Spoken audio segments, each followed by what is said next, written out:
Teknik preparasi sampel yang biasa digunakan yaitu liquid-liquid extraction atau yang biasa dikenal dengan LLE.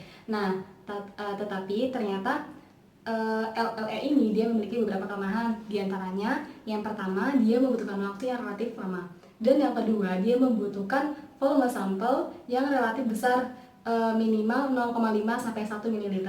Dan yang ketiga, dia biasanya menggunakan pelarut organik yang beracun. Dan yang terakhir nih, kelemahannya dia juga memerlukan pelarut yang ultramurni. Nah, dari kelemahan-kelemahan tersebut, maka dicarilah metode lain untuk mengatasi kelemahan dari LLE tersebut. Gitu.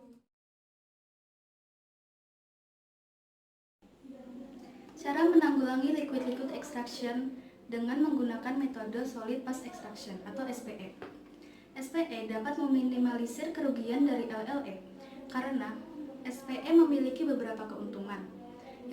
Yang pertama, yaitu SPE dapat meringankan waktu yang dibutuhkan, terutama jika menggunakan metode otomatis. Kedua, SPE dapat digunakan untuk sampel yang ukurannya kecil, yaitu kisaran antara 50-100 mikroliter. Yang ketiga, SPE membutuhkan pelarut dengan volume kecil yang tidak perlu memiliki kemurnian tinggi seperti LLE, serta pembentukan emulsi dihapuskan.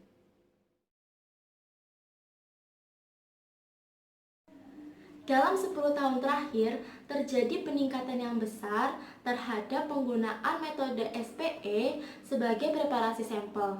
Padahal, pada pertengahan tahun 1970-an, istilah SPE masih sangat asing digunakan sampai tahun 1985. Hingga akhirnya, dua buku yang didedikasikan khusus untuk SPE diluncurkan oleh penerbit komersial, serta beberapa artikel-artikel lain yang mengulas mengenai SPE. Pentingnya teknik SPE dibuktikan dengan beberapa fakta pertemuan, antara lain pertemuan di Amerika Serikat pada tahun 1992 dan pada tanggal 29 hingga 30 November 1994 di Amsterdam, Holland, yakni membahas tentang aplikasi SPE terhadap analisis klinis dan lingkungan.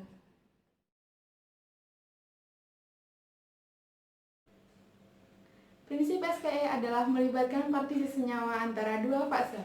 Dalam SPE, analit yang akan diekstraksi dipartisi dalam fase padat dan fase cair. Pada fase padat, harus memiliki afinitas yang lebih besar. Senyawa yang tertahan atau tertinggal pada fase padat dapat dihilangkan melalui tahap selanjutnya, yaitu dengan cara mengelusi menggunakan pelarut yang memiliki afinitas yang lebih besar.